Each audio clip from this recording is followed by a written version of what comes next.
खोई है सोई जो राम रचि राखा। पुलिस कप्तान से डीजीपी तक की यात्रा करने वाले गुप्तेश्वर पांडे जी, जो बिहार के एक मानक रहे हैं और इस समय अब हो गए हैं जगत गुरु, जिनके साथ आज हमारी यह वार्ता चल रही है। तो महाराज श्री, बहुत वो भी किया होगा, आपने ऊपर भी भेजा होगा ऐसे दुराचारियों को, अपराधियों को। और जो देखिए, ये ठीक है, मैं बेगूसराय में एसपी था, वहाँ 40 से 50 के बीच मुठभेड़ें हुई, अपराधी मारे गए। और भी कई जगह, अगर मुझे ठीक से याद हो तो 50 से तो ऊपर कोई संख्या हो सकती है। लेकिन राम जी ने भी लंका में जाकर मारा ना, हनुमान जी ने भी करोड़ों ब्राह्मणों का वध किया। दोषारोपण नहीं कर रहे, नहीं, दोषारोपण की बात नहीं है, हम आपके साहस के प्रकटीकरण की बात, साहस की बात नहीं है। ये मेरा धर्म था। पुलिस कप्तान रहते हुए, एक पुलिस पदाधिकारी रहते हुए, ये मेरा धर्म था और मैंने उस धर्म का पालन किया। अब साधु हूं तो मेरी भूमिका बदल गई है। अब सनातन का प्रचार कर रहा हूं, समय समय की बात। ठोकते वक्त पीड़ा नहीं हुई कि जब आप किसी व्यक्तिगत अपने इमोशंस में आकर के कोई काम करते हैं, व्यक्तिगत नफा नुकसान का गणित बिठाकर कोई काम करते हैं तो पाप है। और हम गए अपराधी के यहाँ, हम तो उसको गिरफ्तार करने गए, हम तो मारने गए नहीं, और हम पर गोली चलाने लगा। तो आपको आत्मरक्षा का अधिकार दिया गया है संविधान में, तो गोली कोई चलाएगा तो आपको गोली चलाना पड़ेगा। हम भी मर सकते थे, वो भी मर सकता था। संयोग की बात है कि हम बच गए, वो मर गया। हनुमान जी ने दिया है प्रतिरक्षा का अधिकार, जिन मोहि मारा तिन में मारा। और फिर रावण को वह भी आरोप भी लगा दिया, तापर बांधे तने तुम्हारा। कुछ इन्हीं संदर्भों में यह बना होगा। तो अब आपकी यात्रा, यह साधु, आपने कई बार उल्लेख किया है साधु शब्द का। तो साधु को अगर एक लाइन में परिभाषित किया जाए तो क्या होता है साधु? देखिए, साधु का मतलब होता है, ऐसे तो इसमें बहुत बड़ा व्याख्यान दिया जा सकता है शास्त्रों के प्रमाण के आधार पर कि साधु किसको कहते हैं। लेकिन मैं एक लाइन में अगर बताना चाहूँ तो ये कहूँगा, जिसका रजोगुण शांत हो गया है, जिसका तमोगुण शांत हो गया है, जो सत्व में स्थापित अपने चित्त को करने के लिए सतत संघर्षशील है, जो निष्कपट है, सरल है, जिसके अंदर क्षमा है, दया है, करुणा है, जो संसार के सभी जीवों को एक नज़र से देखता है, जो जात का भेद नहीं मानता, संप्रदाय का भेद नहीं मानता, धर्म के भेद से भी जो ऊपर उठ चुका है, और सबके अंदर अपने एक ही श्री राम मैं सब जग जानी जिसकी दृष्टि हो जाए, वही साधु है। तो मैं साधु अभी हुआ कहाँ हूँ, साधु होने की कोशिश कर रहा हूँ। मेरी यात्रा ये ऊपर की तरफ है, अपने चित्त को सत्व में प्रतिष्ठित करने की मेरी यात्रा है, अपने रजोगुण को शांत करने की यात्रा है, तमोगुण को समाप्त करने की यात्रा है। और इसी रजोगुण को समाप्त करने के लिए और चित्त को सत्व में प्रतिष्ठित करने के लिए मैं राम कथा का, कृष्ण कथा का गायन करता हूँ, मेरी चित्त शुद्धि हो। 2 मिनट में, 2 लाइन में कौन सा गायन आपको जो प्रेरित करता हो, कभी कभी गुनगुनाते हो आप? खोई है सोई जो राम रचि राखा, का कोई तर्क बढ़ा वही साखा। अब प्रभु कृपा करो यही भांति, सब तजी भजन करऊं दिन राती।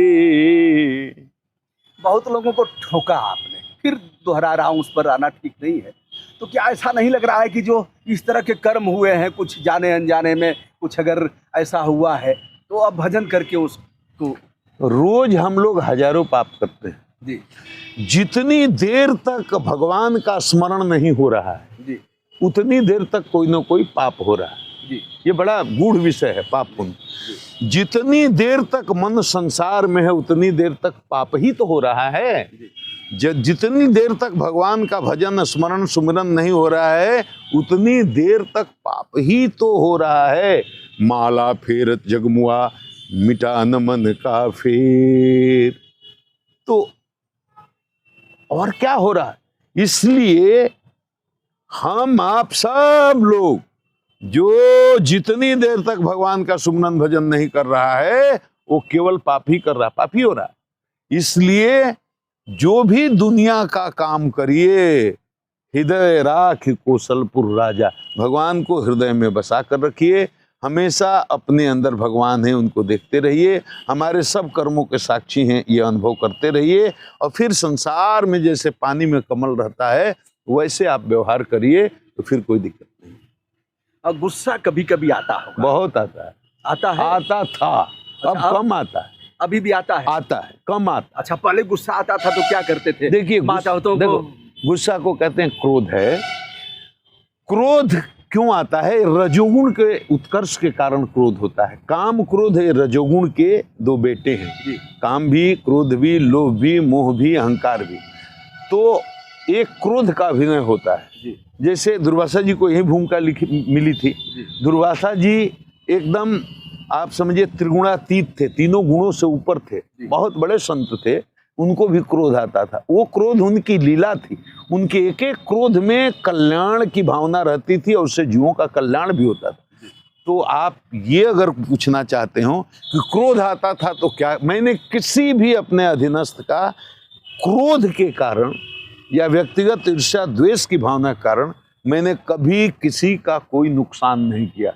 मैं क्रोध करता था विभाग में अनुशासन बनाए रखने के लिए।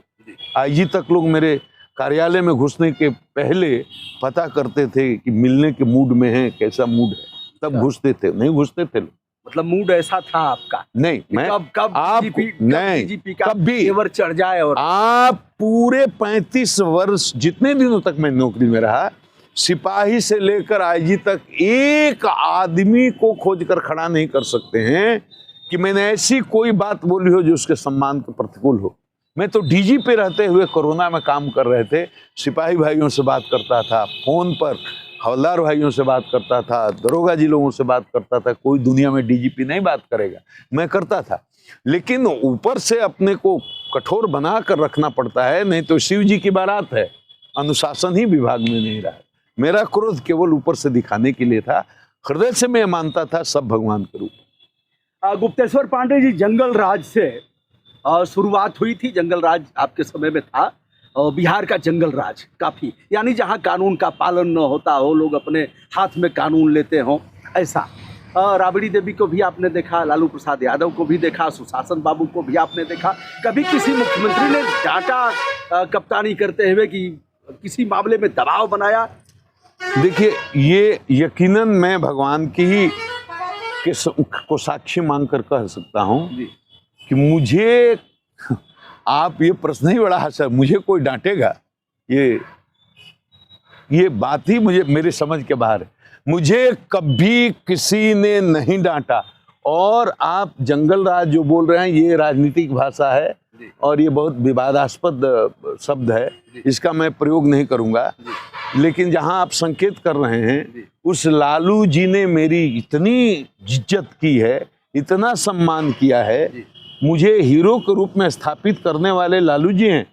उस जमाने में जिस समय मंडल का राज था और जिस समय बैकवर्ड और फॉरवर्ड की राजनीति चल रही थी, उसमें कहाँ किसी सवर्ण समुदाय से आने वाले लोगों को इतनी महत्वपूर्ण पोस्टिंग मिलती थी। तो उन्होंने 7-8 जिलों में मुझे कप्तान बना कर रखा, सब महत्वपूर्ण जिलों में कप्तान बना कर रखा। जहाँ विधि व्यवस्था बिगड़ती थी वहाँ मुझे भेजा जाता था और मेरा सम्मान करते थे, कभी किसी अनुचित काम के लिए नहीं कहा। तो ये बात है, कभी मेरे को किसी भी मुख्यमंत्री ने, मैंने कई मुख्यमंत्री, जगन्नाथ मिश्रा को भी देखा, लालू प्रसाद यादव जी को भी देखा, आदरणीय राबड़ी जी भी मेरी मुख्यमंत्री रही हैं, माननीय नीतीश कुमार भी रहे। किसी मुख्यमंत्री ने मुझे कभी एक गलत काम के लिए नहीं कहा। नीतीश जी ने मुझे बिहार प्रदेश का डीजीपी भी बनाया, लेकिन मुझे किसी गलत काम के लिए तो कहा नहीं, कभी नहीं कहा। अंतिम सवाल, किसी भी धार्मिक अनुष्ठान, पूजा पाठ में अर्धांगिनी भार्या क्या क्या महत्व है? जैसे कोई भी पूजा पाठ अगर करने जाए तो देखिए, शास्त्रों में कहा गया है कि आप जो भी काम करते हैं, जो भी धार्मिक अनुष्ठान करते हैं, तो उसका आधा भाग आपकी पत्नी को मिलता है जी। और उसको धर्मपत्नी अर्धांगिनी इसलिए कहा गया है कि वो आधा आपका अंग है। वो इस ऐसे नहीं चली आई आपके पास, जी। जन्म जन्मों के उसके साथ आपके संबंध हैं, ये सनातन की बात। दूसरे धर्मों में ये विवाह जो है एक सोशल कॉन्ट्रैक्ट है, जी। हमारे यहाँ विवाह सोशल कॉन्ट्रैक्ट नहीं है, ये जन्म जन्मों का बंधन है, जन्म जन्मों का बंधन इसको मान। तो वो जीव आपके बहुत करीब रहा है, चाहे पत्नी के रूप में, माँ के रूप में, भाई के रूप में, बहन के रूप में, मित्र के रूप में, पिता के रूप में, किसी न किसी रूप में वो जीव कई जन्मों से आपके पास, आपके आसपास रहा है और आपसे उसका अनुराग रहा है। तो वही जीव आपको पत्नी के रूप में इस जन्म में मिलता है। पत्नी अनुकूल भी हो सकती है, पत्नी प्रतिकूल भी हो सकती है, वो आपके कर्मों के हिसाब से भगवान का जो संविधान है वो तय करता है। अगर आपको दंडित करना है पत्नी प्रतिकूल मिलेगी, अगर आपको पुरस्कृत करना है तो सुशीला जैसी पत्नी मिलेगी जैसी सुदामा को मिली थी। तो अर्धांगिनी का महत्व है पूजा पाठ में और विशेष अनुष्ठान में अर्धांगिनी को साथ बैठना चाहिए। लेकिन उसका भी विधान शास्त्र में है कि राम जी के साथ जब सीता जी नहीं थी तो सोने की मूर्ति बना करके सीता जी का उन्होंने अपने धार्मिक अनुष्ठान किए। अच्छा, पता लगा है तमिल रामायण कुछ ऐसे रामायण है जिसमें कि रावण लेकर के जाता है माता जानकी को और फिर लेकर के आता है। देखिए, सामान्य बुद्धि से ये सब बातें समझ में आएंगी नहीं, क्योंकि रामायण केवल कितना हम जानते हैं, 2, 4, 10, 20, 25, 50, 100 जानते होंगे। तुलसीदास जी ने खुद ही लिखा है, रामायण 7 कोटि अपारा, 7 करोड़ से भी। अब देखिए, कल्प कल्प में प्रभु का अवतार होता है। एक कल्प कितना होता है? कलयुग होता है 4,32,000 वर्ष का, उसका दुगुना कर लीजिए तो द्वापर, उसका तिगुना कर लीजिए तो त्रेता, उसका चौगुना कर लीजिए तो ये सतयुग, माने 42 लाख कुछ वर्षों का एक चतुर्युग होता है। ऐसे ऐसे 1000 चतुर्युग जब बीतते हैं तो एक कल्प होता है, ये ब्रह्मा का एक दिन हुआ। और ऐसे ऐसे 1000 और चतुर्युग जब बीतेंगे तो एक कल्प और बने, ब्रह्मा की एक रात्रि हुई। तो हर एक कल्प में भगवान का अवतार होता है और अनंत काल से ये सृष्टि का क्रम चल रहा है। तो अनंत अवतार भगवान के हुए हैं और ब्रह्मांड एक ही नहीं है, रोम रोम में ठाकुर जी के कोटि कोटि ब्रह्मांड है, एक एक रोम में कोटि कोटि ब्रह्मांड। तो कितने कोटि ब्रह्मांड हैं? अनंत कोटि ब्रह्मांड है। हर ब्रह्मांड में एक एक कल्प में एक एक बार भगवान का अवतार होता है। तो कितनी बार राम का अवतार हुआ और कितनी बार राम कथा गाई गई और कितनी भाषाओं में गाई गई और किसने किसने गाई, ये जब चित्त शांत होगा, शुद्ध सत्व में प्रतिष्ठित होगा तो ध्यान की स्थिति में, समाधि की स्थिति में इसका ज्ञान हो सकता है। पोथी पढ़ करके आप कितने रामायण को जानेंगे। दोस्तों, ये रहा वीडियो लंबा होगा। स्वामी जी, अब स्वामी जी ही हम कहेंगे। और अच्छा, कैसा लगता है? जैसे कोई अगर पांडे जी कहता है, कोई स्वामी जी कहता है, पांडे जी अब कोई नहीं कहता, कोई नहीं कहता। अब जो नहीं जानते अतीत हो गया, अतीत हो गया। पांडे मेरा नाम ही नहीं है। अच्छा। गुरु जी ने जो मेरा नाम दिया। अच्छा, बहुत लोग, आपके वीडियो के माध्यम से ही जवाब दे दूं, बहुत लोग ये पूछ रहे थे कमेंट में कि ये नाम आपको कैसे आपने रख लिया। ये मेरा नाम रखा हुआ नहीं है, मेरी उपाधि अपने से जोड़ी हुई नहीं है, ये मेरे गुरु का दिया हुआ नाम है कि जगत गुरु रामानुजाचार्य आचार्य श्री गुप्तेश्वर जी महाराज, ये गुरु का दिया नाम है। अब इसी नाम से मुझको लोग जानते हैं। मतलब भारत सरकार ने IPS बनाया, आपने परीक्षा दिया और गुरु जी ने आपको यह नाम दे दिया। हाँ, एक परंपरा है, हर संप्रदाय में जगत गुरु बनाने की परंपरा है।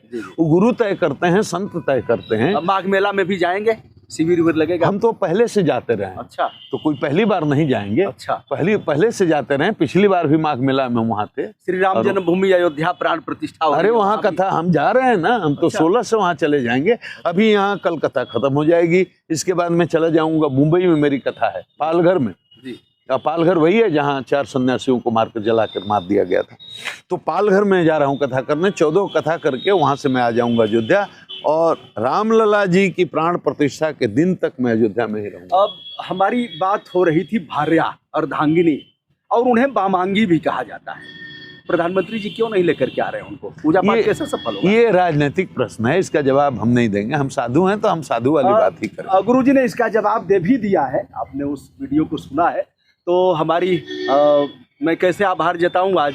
मेरा सौभाग्य कि आप आए और आप इतनी दूर से, बनारस से, गाजीपुर से आप लोग आ गए बक्सर चल के इस सर्दी में। और ये मेरा सौभाग्य है आप तो लोगों से मिलकर दोस्तों, धन्यवाद। भारतीय पुलिस सेवा से लेकर जगत गुरु तक की यात्रा और परमात्मा किसको कैसे कैसे चाहे राम करावे सोई, यह प्रसंग जाने कोई कोई, ऐसे गुरु जी ने कहा है। हमारा विनम्र प्रणाम स्वीकार करें। मेरा प्रणाम। प्रणाम। जय जय।